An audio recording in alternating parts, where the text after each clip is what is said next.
7 states of India, eastern part of India, called Seven Sisters. They are landlocked country, landlocked region of India. They have no way to reach out to the ocean.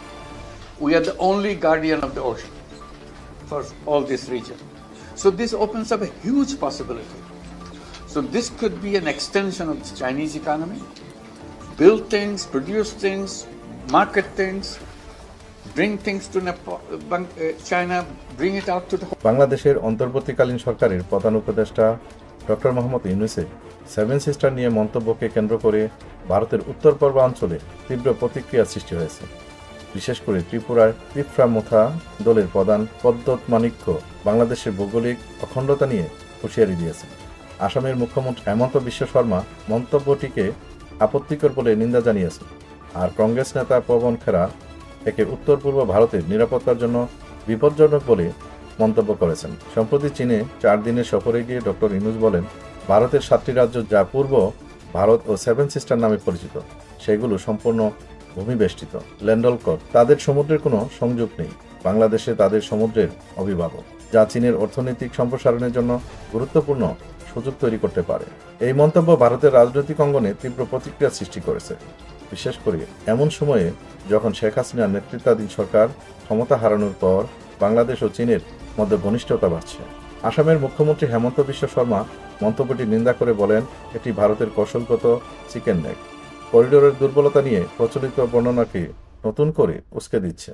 তিনি আরও বলেন, আমাদের অবশ্যই rail ও সড়ক অবকাঠামো শক্তিশালী করতে হবে এবং বিকল্প রুট তৈরি করতে হবে, যাতে বাংলাদেশ নির্ভরতা কমে। ত্রিপুরার তিফ্রা-মোথা দলের প্রধান পদ্মত মাণিক্য আরও কড়া প্রতিক্রিয়া জানিয়ে বলেন, ভারতকে এখনই সমুদ্রপথে নিজস্ব সংযোগ তৈরি করতে হবে। 1947 সালে ভারতীয় ইউনিয়নে যোগ দিলেও চট্টগ্রাম বন্দর আমাদের হাতছাড়া হয়েছে। এখন বাংলাদেশ যদি নিজেদের সমুদ্রের অভিভাবক বলে দাবি করে, তাহলে আমাদের নতুন পথ খুঁজতে হবে। তিনি আরও বলেন, যদি আমরা অবকাঠামোতে কোটি কোটি টাকা বিনিয়োগ করতে পারি, তাহলে বাংলাদেশ ভেঙে সমুদ্রপথ নিশ্চিত করা উচিত। কংগ্রেস নেতা পবন খেরার সতর্কবার্তা। ভারতের কংগ্রেস নেতা পবন খেরা বলেন, বাংলাদেশ চীনকে আমন্ত্রণ জানিয়ে ভারতের বিরুদ্ধে এক ধরনের অবরোধ তৈরির চেষ্টা করছে।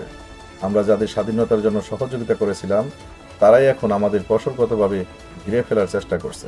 ভারতের অর্থনৈতিক উপদেষ্টা পরিষদের সদস্য সঞ্জীব সেনাল মন্তব্য করেছেন, চীন বাংলাদেশে বিনিয়োগ করতে পারে, তবে ডক্টর ইউনূস ভারতের উত্তর পূর্বাঞ্চলের ভৌগোলিক অবস্থা নিয়ে কেন কথা বলেছেন তা কৌতূহলের বিষয়। ভারতে বাংলাদেশের সাবেক হাইকমিশনার বিনাশ সিকরি এই মন্তব্যকে অত্যন্ত হতাশাজনক বলে অভিহিত করে বলেন, ভারত ও বাংলাদেশের মধ্যে আনুষ্ঠানিক চুক্তি রয়েছে, যার মাধ্যমে উত্তর পূর্ব ভারতের জন্য সমুদ্রপথ নিশ্চিত করা হয়েছে। ইউনূসের মন্তব্য বাস্তবতা বিবর্জিত। সম্প্রতি ভারত বাংলাদেশ সম্পর্কে টানাপোড়েন বাড়ছে।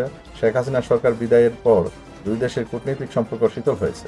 এদিকে ভারতের প্রধানমন্ত্রী নরেন্দ্র মোদী 26শে মার্চ বাংলাদেশের স্বাধীনতা দিবসে ডক্টর ইউনূসকে শুভেচ্ছা বার্তা পাঠিয়ে দুই দেশের অংশীদারিত্ব জোরদারের প্রতিশ্রুতি দেন। তবে ডক্টর ইউনূসের সাম্প্রতিক মন্তব্য সেই কূটনৈতিক প্রচেষ্টাকে নতুন চ্যালেঞ্জের মুখে